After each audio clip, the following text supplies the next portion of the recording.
जहिया से देखले बानी नो। अरे तोहरा के हाँ तो कब भई एकदम दिला में धस गइल बानो। का बड़ी रहुआ अच्छा मजाक कर लेवे ना। मजाक ना भौजी।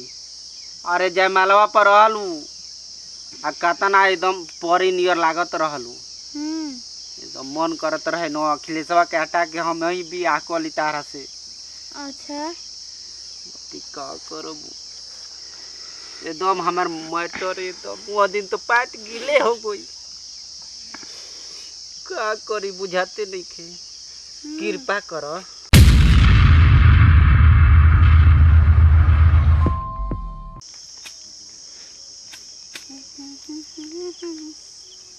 बताव नया नुहर पतोह के घास काटे खातिर विदा करा देता। आज तक हमार बाबूजी हमार घर से हमार माई बाबूजी बहरी हमरा के विदा न कैलो के जाए, लेकिन ससुराल में जे ना करे के पड़ी अब ना करबू तो कैसन कि जंगल चोटी नहीं है। अगर माई बाबू कुछ एकरा के सिखैले नहीं खन। घर के इज्जत घर में रखे के चाहिए तो घर के इज्जत के ना बहरी भेजते देता जा घास काटे खातिर। और कोई ना रहल घास काटे खातिर। घास काट बकरी चरावे जो हो यो देखो दादा इहो कोनो देहात के नियम हते। बेटी तो बेटी पतोहो से ये सब काम करवाव। पतो घर के काम करे लिसन के खेत में आके घास काटे लिसन। हमारा मालूम रही तो हम अपन माई बाबूजी से कह देती कि बियाह है ना करे के। कर के हमारे जिंदगी भर नष्टे हो गए। घास काट के लेके जाके बकरी के चराव बांध खियाव बर्तन मांज सब घर में के काम कर। अभी नया नया बानी तो हेतना करे के पड़ता। अभी पुरान हो जिनता और ही कितना काम करे के पड़ी। पता ना दीदी भी अकेले रही तो वो कैसे करत हो हेतना सारा काम।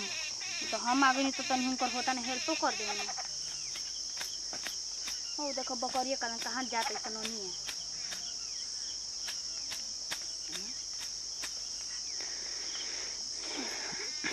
जल्दी से काटे के घरे भागी हम शाम होखे वाला बात।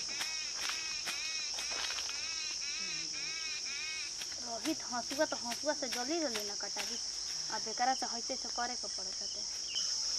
ये मर्दे हमारा तो बुझाते नहीं थे। जहिया से अखिलेशवा के शादी भइल बानो ओकर मेहरारू के देखले बानी एकदम ओकर मेहरारू हमार दिलवा में धस गइल बिया। कहिया भेंट होई जहिया भेंट होई न एकदम ओकरा से तो बोल दे के बा डायरेक्ट कि हम तोहरा से प्यार करेनी। ये मर्दे जयमाल पर देखनी नो कतना मस्त लागत रहे। बुझात रहे नो आसमान से एकदम साला चांद उतर के आ गइल बा। चलो ओकरा घर और चलो तनी देखो तनी भेंट हो जाए नो तो आज दिल के बात पूरा कहिए दे के बा कि का भौजी हमरा से का चाहतलू जी आवल सोचतलू कि मुँह आवल आज डायरेक्ट बोलिए दे। तनी बगैचा में मोर तो घर हम करा का कोही जैसन सोचले रहनी वैसन भौजी मोर बिया सामर ना गोर बिया हो।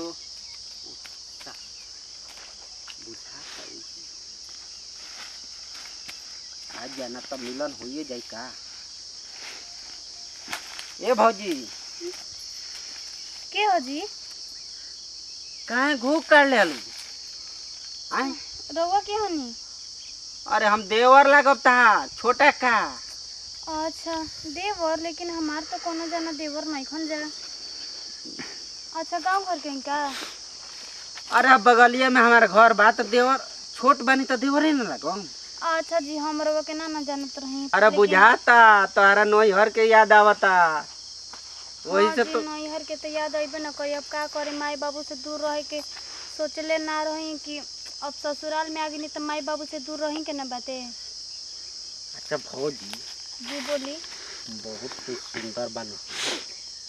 हाँ जी वो तो बटले बते लेकिन अच्छा ये बैठो ना बैठो बतियावल जा तनी बोली। अरे बैठो ना भौजी तू ही तो हमार भौजाई बालू। हाँ गाँव हमारा घर तो भौजाई है नहीं खिजा। काहे जी राउर अभी तक ले बिया नहीं के बोल का राउर या चेहरा और भैया लोग के। ये भौजी हाँ बोली। बियाह के बाद कल हनो तो जोहिया से हम तहरा के देखले बानी नो। तो अब का कही कही कि ना बोली मतलब कोनो गलत बात नहीं है ना कि इतना सोचत नहीं रहुआ। ए भौजी अरे बड़ी गर्मी लगता जी खाड़ा हो जाई लगता कि आदमी के तरे तरे पसीना चुए लगता से। तो चलो हुनिया चलो जाओ कहाँ चल जी हुनिया का जन हवा और लगी। ना जी हमरा जी के घास काट के तुरंत ले जाए के बा घरे अच्छा जाके दो न सामान लेके बा। दो न का करे के बा बोलो ना फटाफट हम 2 मिनट में कह देतानी। ना जी छोड़ दी रहुआ काहे ला करम दी हम कर देतानी। अरे का भइल बा हमारो तो कुछ लगबे न करबू हैं ना हमार भौजाई लगबू हाँ वो तो मालूम है बाते। तो हमारो कुछ हक बा कि नहीं हैं। हाँ जी हाँ तो बटरे बा लेकिन रहुआ ये सब काम करम तो शोभा ना दी। माने काम करम तो हम शोभा ना देही। हाँ। ई कहाँ लिखल बा हैं। लिखल नहीं के लेकिन अच्छा नाम ना लगी। अच्छा सुनो हम ढेर बतियावे नहीं ना जानलू ना। का भाई है जे बैठत है। अरे बोली ना जी बड़ी गर्मी लगता। अरे बैठो न भौजी है जे बैठो। का चीज बोली। हाँ अब तारा है जे बगान में आयल बानी तो हाँ। तू कहतलू खड़े रह आय।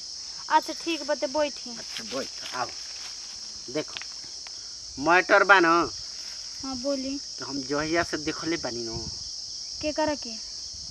अरे तोहरा के हाँ तो का भाई एकदम दिला में धस गइल बानो। का बड़ी रहुआ अच्छा मजाक कर लेवे ना। मजाक ना भौजी मतलब ये भौजाई के देखनी ना भौजाई जोरे लागल स्टार्ट कर देनी। अरे जयमालवा पर रहलू आ कतना एकदम परी नियर लागत रहलू एकदम मन करत रहे नो अखिलेशवा के हटा के हम ही भी आकली तारा से। अच्छा का करबू एकदम हमार मटर एकदम वो दिन तो पाट गिले हो गई। का करी बुझाते नहीं खे कृपा करो। काची कृपा करी रहुआ लागता ना कि बर्दाश्त नहीं खो तो जाके बियाह कर ली। कुल हम गीत गा देहनी तो अब तारा बुझात नहीं खे। देखिए अब रउआ गीत गइला से बिन बजैला से ना कुछ होखे वाला बाना। ये भौजी देखा काची तू चल जेबू न। अरे तो हाथ हमर छोड़ी अगर हाथ पकड़ तनी कोई देख ली तो का हमरा घर लोग के कहियन जाए कि आते आते अपन लक्षण स्टार्ट कर देलस। मोटी हमारा तो बुझाते नहीं थी का कोरी मोन करत कि इजी अकेले भी अफान के छोड़ का भौजी रउआ का अपने में बड़बड़ा तो नहीं कुछ नहीं की कहत। देखी देखा जो से देखले बा न हम राती में तन की सुतते भी नहीं थी। अच्छा रउ रखे देखे से तो नहीं लगत कि सूतल नहीं खी। और अब का कहीं अपन दिल के बात अब कतना तारा के दर्शाई बोला। जो से देखले बानी नो एकदम नींद लगते नहीं खे जे अखिया मुदतानी नो तो अरे जयमाल वाला एकदम पूरा सीन आ जाता। का करी ये करे तोहरे दवाई बा तोहरे हाथ में। अच्छा का चाहता लू बोला। का चाहता लू का जियावल सोचे तालू के मुँह आवल। देखी रउआ मानत ही के देवर है तो रउआ इतना हम बर्दाश्त तू कर लेनी ठीक बा लेकिन रउआ जो कहतनी ना सब गलत बात कैसे का हम शादीशुदा बनी ठीक बा तो रउआ अपन एथु जो भइल बाते भूत सवार न जाके ओझा से कोई से झाड़वा लिया नहीं के रात ना तो कहीं हम धके झाड़ देतनी। इहो कोनो मतलब हते बियाह शादी हो गइल बता तो अब का 75 गो से लबे करी बियाह करी। तो का चाहता लू का चाहता लू का रउआ अपना रास्ते जाई हम अपना रास्ते जाइम। खाली एक बार अरे कहती ना हमार हाथ छोड़ी मन नहीं खुद चाहत। देखिए रउआ पागल उगल तो नहीं ना हो गइल रउआ कहाँ ये तो ऊपर से तो हम देवर ही नहीं का देवर है तो भौजी में हमार हक भइल कि ना। भौजी अपन भौजाई में हक होला ना गांव घर के भौजाई में हक ना हो जाला ठीक बा। तो हमारे के गैर समझता लू हम गैर नहीं के समझत लेकिन देवर है देवर बन के रही ज्यादा कपात पर चढ़ी मत।